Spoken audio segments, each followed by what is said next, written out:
উনি নির্লজ্জ, একটু মিথ্যেবাদী, স্বৈরাচারী একজন শাসক ছিলেন। এর সঙ্গে যে দেশদ্রোহীও ছিলেন এটা আমরা বুঝতাম, কিন্তু এই কথাটা ওনার বলার পরে আরো ভালো করে বুঝতে পারলাম। এই ভদ্রমহিলা শুধু সারাক্ষণ চেষ্টা করছেন আমাদের দেশকে খুনি রাষ্ট্র প্রমাণ করার জন্যে এরকম ধরনের ভুলভাল তথ্য দিয়ে, এবং ব্ল্যাকমেইলিং করছে যাতে নিজে বাঁচার জন্যে। কিন্তু এভাবে হবে না। একটা এফআইআর হয়েছে, গাদা গাদা এফআইআর হবে, এবং ওনাকে জেলের ভাত খেতেই হবে। উনি ডিপ স্টেটের সঙ্গে জড়িত কিনা, ওখান থেকে টাকা খায় কিনা, এইগুলো তদন্তের মধ্যে আসতে হবে, এবং এইগুলোতে বেরোবে উনি এইগুলোর সঙ্গে সংশ্লিষ্ট বলে আমার বিশ্বাস, এবং ওনাকে এবং ওনার ভাইপোকে জেলে যেতে হবে। আজকে মমতার ব্যানার্জির রাজত্বে আমরা বাঙালি হিন্দুরা সংখ্যা গুরু হয়েও মুসলিমদের দ্বারা অত্যাচারিত হয়েছিলাম, কারণ ওনার তোষণ নীতির জন্যে, বা ওনাদেরকে ভাবিয়ে দেওয়া হয়েছিল যে মুসলিম হলে যা খুশি করতে পারে। আমি উইদাউট হেলমেট ছাড়া চলতে পারি, আমি রাস্তায় নামাজ পড়তে পারি। আমি মাননীয় শুভেন্দু অধিকারী মহাশয়কে অত্যন্ত ধন্যবাদ দেবো যে রাস্তায় নামাজ পড়া থেকে আরম্ভ করে এগুলো কন্ট্রোল করা দরকার। এই কন্ট্রোল না করে করে এতটাই বাড়িয়ে দিয়েছিলেন, এবং দেখবেন হিন্দুদের জমি থাকবে না। কতগুলো এখন ঘটনা বেরোচ্ছে যে হিন্দুদের জমিগুলোকে কেড়ে নেওয়া হচ্ছিল। কাজে এইগুলোকে দেখতে হবে। উনি চাইছিলেন একটা বিশাল বড় করে একটা বাংলাদেশের মতো জিনিসটা তৈরি করে উনি হয়তো তার নেতৃত্ব করবেন। সে গুড়ে বালি, সেটা হবে না, হওয়া সম্ভব নয়। ওনাকে জেলের ভাত খেতেই হবে, এটা বারবার বলছি এই জন্যে, না হলে মানসিকভাবে শান্তি পাচ্ছি না। এই রকম ধরনের যারা করছে, যারা ভারতবর্ষের ক্ষতি করার চেষ্টা করছে, তার একদিনের জন্য বাইরে থাকা উচিত নয়। এমনি বাংলাদেশের সবসময় হিন্দুদের ওপর অত্যাচার হয়, সেটা সংখ্যায় আরো বেড়ে যাবে। এই জিনিসটা ওনার বোঝা উচিত ছিল না। উনি নিজের ধান্দার জন্য এইসব কথাগুলো বলেছেন। একটা জিনিস মনে রাখবেন, যার মনেতে দেশ বুকেতে দেশ, তারাই বিজেপি আরএসএস। আর ওদের আদর্শ হচ্ছে শুধু কামিয়ে খাও যে করে হোক। এই রকম আদর্শহীন দলের এরকম অপমৃত্যু খুব স্বাভাবিক ঘটনা। প্রথমেই ক্যাম্পেইন কলিং এর সমস্ত দর্শককে আমি নমস্কার এবং প্রণাম জানাই। রিঙ্কি দেবী যেটা করেছেন, এটা প্রত্যেকটা লোকই, বা আমাদের মতো যারা জাতীয়তাবাদী লোক, তারা সবাই এটা ভেবেছে এটা করা উচিত। উনি অত্যন্ত, আপনি প্রথমে বললেন প্রাক্তন মুখ্যমন্ত্রী, ঠিক এইভাবে না বলে বিতাড়িত কম্পার্টমেন্টাল মুখ্যমন্ত্রী, এটা বলাটাই ভালো। কারণ উনি তো নিজে থেকে ছাড়েননি, উনি একজন বিতাড়িত মুখ্যমন্ত্রী। উনি যেটা করেছেন, উনি নির্লজ্জ, একটু মিথ্যেবাদী, স্বৈরাচারী একজন শাসক ছিলেন। এর সঙ্গে যে দেশদ্রোহীও ছিলেন এটা আমরা বুঝতাম, কিন্তু এই কথাটা ওনার বলার পরে আরো ভালো করে বুঝতে পারলাম। যখন কোনো মানুষ কোনো মন্তগুপ্তি নিয়ে শপথ নেয়, তখন তাকে চুপ করে থাকতে হয় দেশের নিরাপত্তার স্বার্থে। আমি জানি ওনার কোনোটাই সততার লক্ষণ বলে যিনি বসতেন এবং বলতেন, উনি সবটাই ওনার মিথ্যাচারে ভরা। কোনো মানুষই বিশ্বাস করবে না এই ঘটনাগুলো ঘটেছিল। দেখুন, আমরা দেখেছি পরপর বিগত অনেকগুলো জায়গায়, শুধু এখানে নয়, কানাডাতে এবং পাকিস্তানে এই আননোন গানম্যান প্রচুর মানুষকে মেরেছে। সেটা তাদের নিজেদের অন্তর্দ্বন্দ্ব হতে পারে। এটা কিন্তু ভারত সরকার কখনো এটা স্বীকার করেনি, আর করার কথাও না, করেও নি। কারণ ভারতবর্ষ কোনোদিন কাউকে হত্যা করতে চায়নি, তারা সবসময় আইনের মাধ্যমেই জিনিসটা করতে চেয়েছে। তো এটার মধ্যেও ভারত সরকার কোনোভাবেই জড়িত বলে আমার মনে হয় না। এবং উনি মিথ্যেবাদী, একটা মিথ্যে কথা বলার দরকার আছে। সেই জন্য উনি এখন তো এমন একটা জায়গায় চলে গেছেন যে ওনার আর ব্যাক করার কোনো জায়গা নেই। উনি চাইছেন যে এক অভিষেক ব্যানার্জি এবং ওনার কি ভবিষ্যৎ হতে পারবে এটা কালের দেওয়ালে লেখা হয়ে গেছে, ওনাদের জেলের ভাত খেতে হবে। এখন এমন ভাবেই উনি কথাটা বলছেন যাতে ব্ল্যাকমেল করা যায় স্বরাষ্ট্র দপ্তর বা ভারত সরকারকে। এই ব্ল্যাকমেলিং এর ধারণা থেকেই সম্ভবত উনি এরকম ধরনের কথা বলেছেন। কিন্তু এটাতে বাংলাদেশের হিন্দুদের, আওয়ামী লীগের যারা সদস্য আছে তাদের উপরে ভীষণ রকম ভাবে অত্যাচার হচ্ছে, এবং আগেও হয়েছে। দেখবেন ওখানেতে এই যে ওসমান হাদিকে নিয়ে বলেছে, এই লোকটা কিরকম ছিল এ নিজে বলেছে। আপনি জানবেন যে গোপালগঞ্জে যেখানেতে হিন্দু অধ্যুষিত আছে, গোপালগঞ্জের হিন্দুদের হত্যা করার জন্য এ নিজে বলেছিল, এই লোকটাই ওসমান হাদি। এবং প্রত্যেকটা জিনিসে এ সারাক্ষণ ভাবে বিতর্কিত এবং হিন্দুদের বিরুদ্ধে সারাক্ষণ কথা বলে গেছে। তো এই লোকটাকে ওনার এত পছন্দ হওয়ার কি আছে? যদি অমিত শাহজি ওনাকে ফোন করেননি এটা আমি একদম শিওর, উনি মিথ্যে কথা বলছেন। আর যদি করেও যদি কেউ থাকে, ওনার ভাবনাতেও যদি আসে, তাহলেও এই কথা বলার জন্য ওনাকে বলতেই হবে। আপনাকে আমি মন্ত্রগুপ্তির শপথ নিয়ে একটা কথা বলতে পারি। এটা বহু বছর আগে, যখন 1977-এ জনতা সরকার এলেন, তখন একটা শাহ কমিশন হয়েছিল এবং শাহ কমিশনেতে তখন সবাইকে এই জরুরি অবস্থার সময় যে 1975 থেকে 1977-এ যে ইন্দিরা গান্ধীর সরকার যা অত্যাচার করেছিলেন, কত মানুষকে জেলে পুরেছিলেন এবং অনেকগুলো যে করেছিলেন, সেইগুলোর বিরুদ্ধে শাহ কমিশন বসেছিল। এই শাহ কমিশনে যখন সবাই ইন্দিরা গান্ধীর বিরুদ্ধে বলেছিলেন, একজন বলেননি, আমাদের প্রাক্তন মাননীয় রাষ্ট্রপতি, এখন মারা গেছেন, শ্রী প্রণব মুখার্জি। উনি বলেছিলেন, যখন শাহ কমিশন প্রশ্ন করেছিল, যে আমি মন্ত্রগুপ্তির শপথ নিয়েছি, কাজে আমি কোনো উত্তর দিতে পারবো না। ওনাকে কিন্তু ছেড়ে দেওয়া হয়েছিল। তার ফলশ্রুতি দেখুন, উনি তো ভবিষ্যতে রাষ্ট্রপতি পর্যন্ত হয়েছেন। এই ভদ্রমহিলা শুধু সারাক্ষণ চেষ্টা করছেন আমাদের দেশকে খুনি রাষ্ট্র প্রমাণ করার জন্যে, এরকম ধরনের ভুলভাল তথ্য দিয়ে, এবং নিজেকে ব্ল্যাকমেইলিং করছে যাতে নিজে বাঁচার জন্যে। কিন্তু এভাবে হবে না। একটা এফআইআর হয়েছে, গাদা গাদা এফআইআর হবে এবং ওনাকে জেলের ভাত খেতেই হবে। মমতা ব্যানার্জি এবং তার ভাইপো অভিষেক ব্যানার্জিকে যা অত্যাচার করেছেন, তারপরে তার কোনো কিছু ভাবনার অবকাশ থাকে না যে ওনাকে জেলের ভাত খেতে হবে।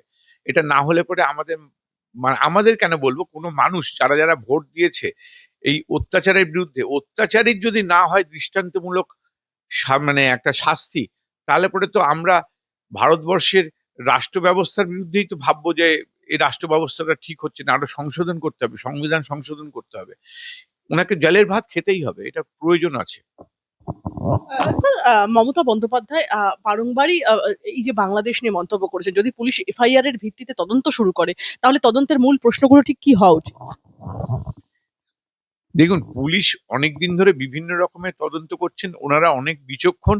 কি হওয়া উচিত, তো প্রথম থেকে যতগুলো স্টেটমেন্ট উনি দিয়েছেন এবং অভিষেক ব্যানার্জি দিয়েছেন, অভিষেক ব্যানার্জি একটা জায়গাতে বলেছিলেন, আপনার মনে আছেন, যে শেখ হাসিনাকে অবৈধভাবে ভারতবর্ষে নিয়ে আসা হয়েছে, উনি কি শরণার্থী না অনুপ্রবেশকারী?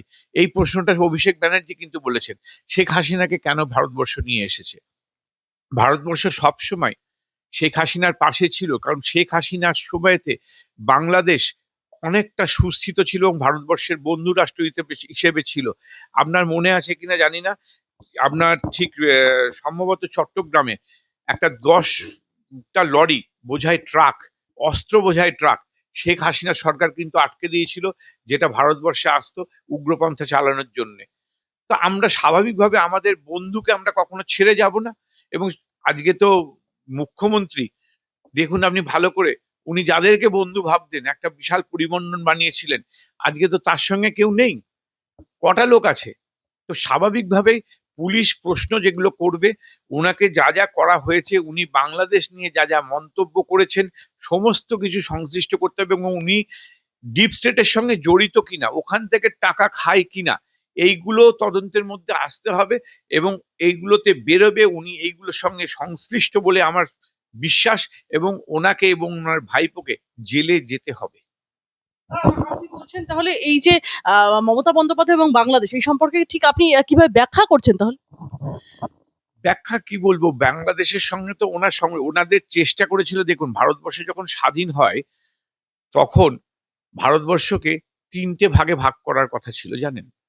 একটা পাকিস্তান, একটা ভারতবর্ষ, আর একটা যুক্তবঙ্গ।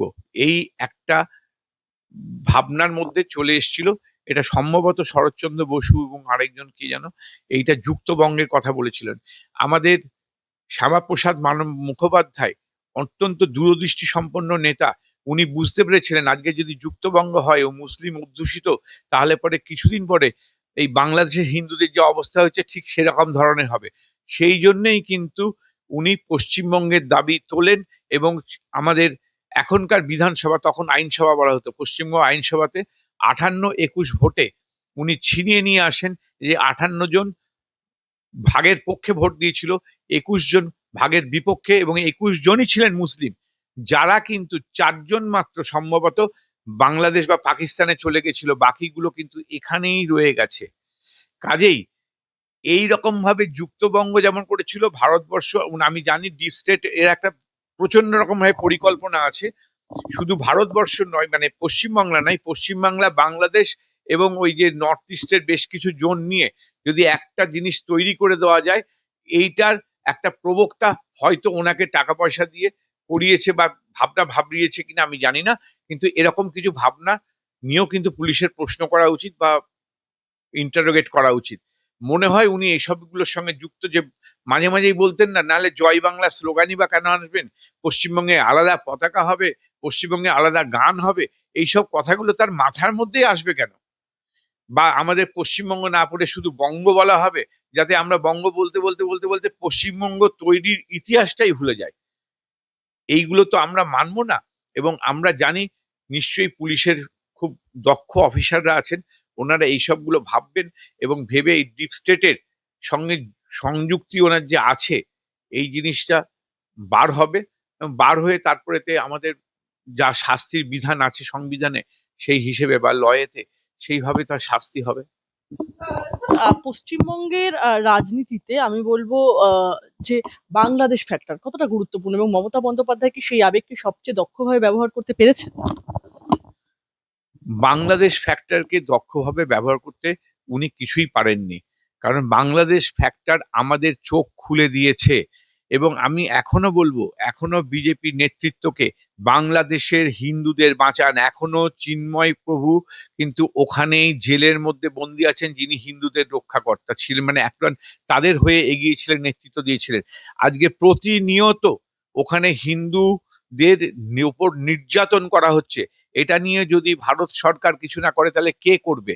আজকে বাংলাদেশে হিন্দুরা সংখ্যালঘু, তারা অত্যাচারিত। আজকে মমতার ব্যানার্জির রাজত্বে আমরা বাঙালি হিন্দুরা সংখ্যা গুরু হয়েও মুসলিমদের দ্বারা অত্যাচারিত হয়েছিলাম, কারণ ওনার তোষণ নীতির জন্যে, বা ওনাদেরকে ভাবনা ভাবিয়ে দেওয়া হয়েছিল যে মুসলিম হলে যা খুশি করতে পারে। আমি উইদাউট হেলমেট ছাড়া চলতে পারি, আমি রাস্তায় নামাজ পড়তে পারি। আমি মাননীয় শুভেন্দু অধিকারী মহাশয়কে অত্যন্ত ধন্যবাদ দেবো, যে রাস্তায় নামাজ পড়া থেকে আরম্ভ করে এগুলো কন্ট্রোল করা দরকার। এই কন্ট্রোল না করে করে এতটাই বাড়িয়ে দিয়েছিলেন, এবং দেখবেন হিন্দুদের জমি থাকবে না, কতগুলো এখন ঘটনা বেরোচ্ছে যে হিন্দুদের জমিগুলোকে কেড়ে নেওয়া হচ্ছিল। কাজে এইগুলোকে দেখতে হবে। উনি চাইছিলেন একটা বিশাল বড় করে একটা বাংলাদেশের মতো জিনিসটা তৈরি করে উনি হয়তো তার নেতৃত্ব করবেন। সে গুড়ে বালি, সেটা হবে না, হওয়া সম্ভব নয়। ওনাকে জেলের ভাত খেতেই হবে, এটা বারবার বলছি এই জন্যে, না হলে মানসিকভাবে শান্তি পাচ্ছি না, সবাই পাবে। মমতা বন্দ্যোপাধ্যায়ের এই যে সমস্ত মন্তব্য, এই বক্তব্যের ফলে কি তাকে জাতীয় নিরাপত্তা সংক্রান্ত প্রশ্নের মুখোমুখি হতে পারে? হওয়া তো উচিত, না হওয়ার তো কোনো কারণ নেই। আমি আমাদের স্বরাষ্ট্র দপ্তর এবং যারা আছেন তারা যথেষ্ট ভালো মতো বুদ্ধিমত্তার সঙ্গে ওরকে দেখবেন, এবং ওনাকে ইন্টারোগেট করলেই বুঝতে পারবেন। দেখুন, উনি যে কথাগুলো বলেছে এগুলো কখনোই গ্রহণীয় নয়, এবং ওনার প্রতি উনি যে একটা দেশদ্রোহী, এই জিনিসটা সম্পূর্ণ রকম ভাবে আমরা বুঝতে পারছি। উনি, কেউ বলে উনি নাকি কি সব ওষুধ খান, মাথার ঠিক নেই, এই ঠিক নেই, এইসব কথাগুলো বলে কোনো লাভ নেই। একটা আমি পশু প্রেম করতে পারি, কিন্তু কখন আমি পশু প্রেমিক হতে পারি, কিন্তু একটা পাগলা কুকুর যখন রাস্তায় ঘুরবে, একে ওকে কামড়াচ্ছে, তখন কিন্তু পশু প্রেম না করে সেই কুকুরটাকে তার তাকে দখল, মানে তাকে অন্ততপক্ষে বন্দি করা উচিত। তো আমারও মনে হয় যে এই রকম ধরনের যারা করছে, যারা ভারতবর্ষের ক্ষতি করার চেষ্টা করছে, তার একদিনের জন্য বাইরে থাকা উচিত নয়। মমতা বন্দ্যোপাধ্যায়ের যে এই মন্তব্য, কার্যত তিনি বলেছিলেন ওসমান হাদিকে যারা খুন করলো বা তার মৃত্যুর পেছনের কারণ তিনি জানেন, এই মন্তব্যগুলোর ফলে কি ওপার বাংলার সংখ্যালঘুদের বিপদের একটা কারণ তৈরি হলো, বিপদের একটা কারণ কোথাও গিয়ে মমতা বন্দ্যোপাধ্যায় তৈরি করে দিলেন কি? ওপার বাংলা শুধু হিন্দু নয়, আওয়ামী লীগের লোকেদের ওপরে একটা অত্যাচার চলছে, এবং আওয়ামী লীগের মধ্যে অনেক হিন্দু আছে, সেই জন্য তাদের ওপর চলছে। এমনি বাংলাদেশের সবসময় হিন্দুদের ওপর অত্যাচার হয়, সেটা সংখ্যায় আরো বেড়ে যাবে। এই জিনিসটা ওনার বোঝা উচিত ছিল। বোঝা উচিত ছিল না, উনি নিজের ধান্দার জন্য এইসব কথাগুলো বলেছেন। স্বাভাবিকভাবেই হিন্দুদের উপর ওরা অত্যাচার বাড়াবে।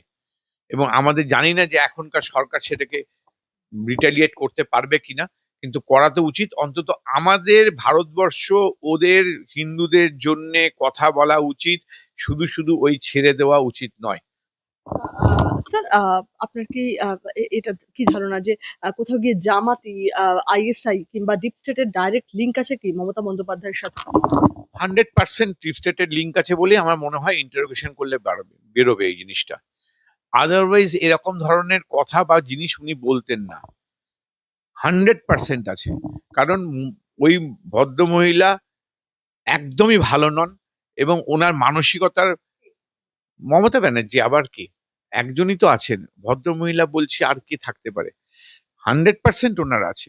উনি ডিপ স্টেটের এজেন্ট বলেই আমার মনে হয়, এছাড়া আর কিছু হতে পারে না। ইন্টারোগেশন পুলিশ ঠিক মতো করলেই এটা আমরা পারবো, বুঝতে পারবো এবং জানতে পারবো।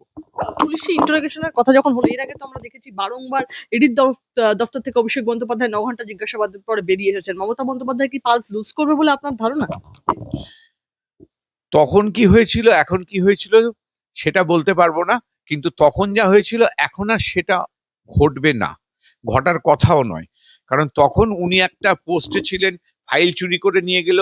আর আমাদের যা আইন ব্যবস্থা ওখানেতে কেন দিনের পর দিন, অভয়া কাণ্ড থেকে দেখেছি এত দিন সময় লাগে, এটা অদ্ভুত, আমাদের হাস্যকর হয়ে যায় আইন ব্যবস্থাটা। কেন যে চন্দ্রচূড় মহাশয় ওখানেতে নিয়ে গেলেন এবং তারপরেতে কেন রিটায়ারমেন্টের আগে তার কিছুই করতে পারলেন না, বা এখনো ফাইল চুরি কেসে কি যে ওনার হলো, এইগুলো বুঝতে পারা যায় না, ট্র্যাক করা যায় না। এই জন্য আইন ব্যবস্থার প্রতিও আমাদের কিন্তু অত্যন্ত ক্ষতি হচ্ছে। আমরা কেউ আইনের প্রতি সম্মান রাখতে পারছি না। এই সম্মানটা ফিরিয়ে আনার দায়িত্ব কিন্তু সেন্ট্রাল গভর্নমেন্ট এবং স্টেট গভর্নমেন্টের। না হলে পরে সাধারণ মানুষ আইনের দ্বারস্থটা হবে কেন? নিজেরাই তাদের দখল করে নিতে পারবে, এটা হতে পারে না। আমার মনে হয় ওনার এইগুলো পাওয়া যাবে, এবং এখন ওই ইডি ওখানে গিয়েই বেরিয়ে চলে আসা এগুলো চলবে না, হবেও না। ওনাকে অ্যারেস্ট করা হবে। স্যার, রাজ্যে ভেঙেছে দল, দলের মধ্যে এক ঘরে এককালের second in command Abhishek Bandyopadhyay. এবার লোকসভার দলনেতা হিসেবে অভিষেক বন্দ্যোপাধ্যায়ের বিরুদ্ধে অনাস্থা প্রকাশ কি শুধুই কেবল সময়ের অপেক্ষা? সত্যি এটা খুব দুঃখজনক যে মাত্র 28 বছর বয়সে অকাল মৃত্যু হলো। এই দলটা তৈরি হয়েছিল 1 জানুয়ারি 1998-তে, সম্ভবত 1998, আর মারা গেল এই 3 তারিখে 2026-এ। মাত্র 28 বছর বয়সে এই দলটার অপমৃত্যু ঘটে গেছে। অভিষেক ব্যানার্জিকে কি করবে আমি জানি না, কারণ ওদের কালচারের সঙ্গে যারা আছে তাদেরকে আমি অন্তর থেকে ঘেন্না করি। এবার ঋতব্রত ভদ্রলোকের সম্বন্ধেও অনেকটা দেখেছি, তারও বিভিন্ন রকমের ভিডিও দেখেছি। তাকে খুব ভালো করেছিল যে সিপিএম ওকে তাড়িয়ে দিয়েছিল। তার আগেও উনি বোধহয় ওই আম, দিল্লিতে কাকে একটা পকেট পকেট ছিঁড়ে দিয়েছিল, কার একটা আমার মনে পড়ছে না ঠিক কার। আবার এখানে এসেও সেই রকমই করছে। তাহলে মমতা ব্যানার্জি একটা তো বুঝতে পারছে উনি লোক চেনে না, ওনার কাছে যতগুলো লোক গেছিল এগুলো সবই ক্রিমিনাল মাইন্ডসেটের। তো এই ক্রিমিনাল মাইন্ডসেটদের নিয়ে নিয়ে গিয়ে কি করবে? ওই কতগুলো ক্রিমিনাল ওখানে একসঙ্গে হয়েছে ঋতব্রত বাবুর সঙ্গে বোধহয় 98, মানে 59, মানে ওনাকে নিয়ে সম্ভবত একসঙ্গে জুড়েছে। আর বাকিগুলো মমতা ব্যানার্জির কাছে আছে, আবার এখানে চলে আসবে। এদের দলকে নিয়ে আমার কোনো বিন্দুমাত্র মানে চিন্তিত নই। এই দলটা শুয়ে পড়েছে, থাকবেও না। কিন্তু খুব 28 বছর বয়সে মৃত্যুটা খুব বুকে লাগছে, এত কম বয়সে না। সেই জন্য কম বয়সে মৃত্যু হলে খারাপ লাগছে। এই দলটার কোনো ভবিষ্যৎ নেই, কোনোদিন করিনি, করবো না, হবেও না, এটা চলবেও না। একটা দলের যদি আদর্শ না থাকে, আমাদের বিজেপির একটা জিনিস মনে রাখবেন, যার মনেতে দেশ বুকেতে দেশ, তারাই বিজেপি আরএসএস। আর ওদের আদর্শ হচ্ছে শুধু কামিয়ে খাও, যে করে হোক। এই রকম আদর্শহীন দলের এরকম অপমৃত্যু খুব স্বাভাবিক ঘটনা। আর কি বলবো। বিধানসভায় ইতিমধ্যে 58 জন বিধায়কের গ্রিন সিগন্যাল নিয়ে বিরোধী দলনেতার আসনে বসেছেন ঋতব্রত বন্দ্যোপাধ্যায়। চেয়ারে বসেই একদম তোপের পর তোপ দেখেছেন ডায়মন্ড হারবারের সাংসদ অভিষেক বন্দ্যোপাধ্যায়ের বিরুদ্ধে। এই আবহে লোকসভায় দল ভাঙার নেতৃত্বে কে হতে পারে? দেখুন, আমার মনে হয় না লোকসভায় দল ভাঙার কোনো দরকার আছে। আমি বিজেপি নেতৃত্বের কাছে বলবো, আপনারা যদি কাউকে দুই দল থেকে নাও নিয়ে আসতেন, এবার বিজেপি জিততই। কারণ আপনি শুধু দেশাত্মবোধটার কথাগুলো শুধু দেশের মানুষের কাছে প্রচার করুন, তাহলেই হবে। কারণ বিজেপি একমাত্র দেশের কথা ভাবে। এই আমাদের ওখান থেকে দল ভাঙানোর কোনো প্রয়োজন নেই। ওখানে কে আসলো, কে গেল, কে এখন ভালো কথা বলছে, এইগুলো জানার দরকার নেই। এটা হলে আমরা যারা প্রথম থেকে বিজেপি কেন, আমরা যাকে দেশকে ভালোবাসি, আমাদের মনে দুঃখ হবে, এবং এই দুঃখ দিয়ে কিন্তু বিজেপি উঠবে না। কারা ওকে ভাঙাচ্ছে, ওইখানে সেন্ট্রালে কাকে কোনটাকে মানে মানে ভাঙাচ্ছে, আমাদের তাদেরকে আসার কোনো প্রয়োজন নেই। কারণ তারা তো জেনেই বুঝে যে কোরাপ্টেড। কোরাপ্টেড বুঝে যারা ওখানে গেছে, অনেকেই ওখান থেকে ভালো ভালো কথা বলছে, কিন্তু যারা কোরাপ্টেড ভেবে গেছে তখন থেকে ছিল, সেই লোকগুলো কখনোই ভালো হতে পারে না। তাদের মানসিকতাতে গন্ডগোল আছে। আমাদের আর কাউকে দরকার নেই। ওই যারা আছে ওরা ওদের সঙ্গেই থাকুক, তৃণমূল হয়েই থাকুক, আমাদের দরকার নেই। আমি জোরহাত করে বিজেপি নেতৃত্বকে বলবো, এইগুলোর সঙ্গে কোনো সংস্পর্শ রাখার দরকার নেই। এরা অটোমেটিক্যালি ভেঙে যাবে। শুধু দেশের মানুষের কাছে আমাদের হিন্দুত্ব এবং দেশাত্মবোধ, হিন্দুত্ব না হলে সনাতনী কালচার এবং দেশাত্মবোধ প্রচার করুন। আমাদের 50 বছর 60 বছর দেখতে হবে না, আরো বেশি বছর হয়তো বিজেপি এখান থেকে আর যাবেই না। আর দেশের মানুষের উন্নতি করুন। একদমই। শেষ প্রশ্ন আপনার কাছে, অভিষেক বন্দ্যোপাধ্যায়কে কি বহিষ্কার করবেন মমতা বন্দ্যোপাধ্যায়? তৃণমূলের গল্প কি চিরতরে শেষ হয়ে গেল? এই নতুন তৃণমূলেরই বা ভবিষ্যৎটা ঠিক কি? দেখুন, ওদের পিসি ভাইপো না কিসের ভাইপো আমার জানা নেই গো। আমি এটা বলতে পারবো না। আমি ওদের কালচারের সঙ্গে মিশি না। এই প্রশ্নটা আমার কাছে অবান্তর। ও কে বহিষ্কার করলো? এরা মানে যে দলের কোনো মাথা নেই, মুন্ডু নেই, হ্যাঁ, তার সে রুল করলো তারা 15টা বছর। রুল তো করেছে, আমরা দেখেছি। সেটাকে আমরা কিরকম রুল করেছে সেটাও দেখেছি। সেই রুলটাকে আমরা ভালো মনে নিয়েছি? নিইনি। কাজেই ও অভিষেক ব্যানার্জি থাকলো, আজকে তো রোজ ওর বাড়ির সামনে লোকেরা যা খুশি তাই করে যাচ্ছে। রুল করেছে এটা ঠিক, কিন্তু রুলের মতো রুল কি করেছে? মানুষের মনের মধ্যে ঢুকতে পেরেছে কি? মনের দখল নিতে পেরেছে কি? যারা মনের দখল নিতে পারেনি, যারা অত্যাচার করেছিল, তাদের আবার রুল করার কি সাজে নাকি? কিছুদিনের জন্য থাকবে। আমি ওদের কালচারের সঙ্গে বিন্দুমাত্র সংশ্লিষ্ট নই। কাজেই ওই পিসি ভাইপো কি করলো না কি, অন্য আরো অন্য লোকেরা, অন্য বা দীপক ঘোষের বই পড়ে তো অন্যরকম ভাবে, তারা কি করলো এটা নিয়ে আমি বিন্দুমাত্র চিন্তিত নই। এই প্রশ্নটা আমার কাছে খুব অবান্তর, এর উত্তর আমি দিতে পারবো না। আমি একটাই শেষে জিজ্ঞেস করবো আপনাকে, তৃণমূলের গল্প কি স্যার তাহলে চিরতরে শেষ হয়ে গেল? এই নতুন তৃণমূলের বা ভবিষ্যৎটা ঠিক কি? দেখুন, ঋতব্রত বন্দ্যোপাধ্যায়ের ভবিষ্যৎ কি ছিল? যদি এখন এইটা করে উনি একটা মন্ত্রীর সমান মর্যাদা পাবেন। ওনার আর কি ছিল? সিপিএম থেকে লাথি মেরে দিয়েছে, এখান থেকে তৃণমূলের এখানে একটা করে যেটুকু হয় এই 5 বছর থাকবে। তারপরে তো ওনাকে দেখতে হবে যে ওনার হিম্মতের জোরে উনি কতটুকু ওঠেন। যদি উঠতে পারেন ভালো, নালে ভবিষ্যৎ নেই। আর নালে তৃণমূল থেকে ওনাকে ঋতব্রত নতুন কোনো দল করবে কিনা আমরা জানি না, বলতে পারবো না। কিন্তু এখন চোখের সামনে দেখতে পাচ্ছি ওদের তৃণমূলের ভবিষ্যৎ খুবই খারাপ। দেখুন, আমরা মাটির মধ্যে দিয়ে তো ঘায়ে মানে পা ফেলে ফেলে হাঁটি, তখন তো নিশ্চয়ই ঘাস ফুলের উপরে অত্যাচার হয়। তো ঘাস ফুলের যা হওয়ার ছিল তাই হতো। আমরা পদ্ম ফুল মায়ের পায়ের কাছে পুজোর সময় রাখি, পদ্ম ফুল আমাদের অন্তরে, এটা কোনোদিনই যাবে না।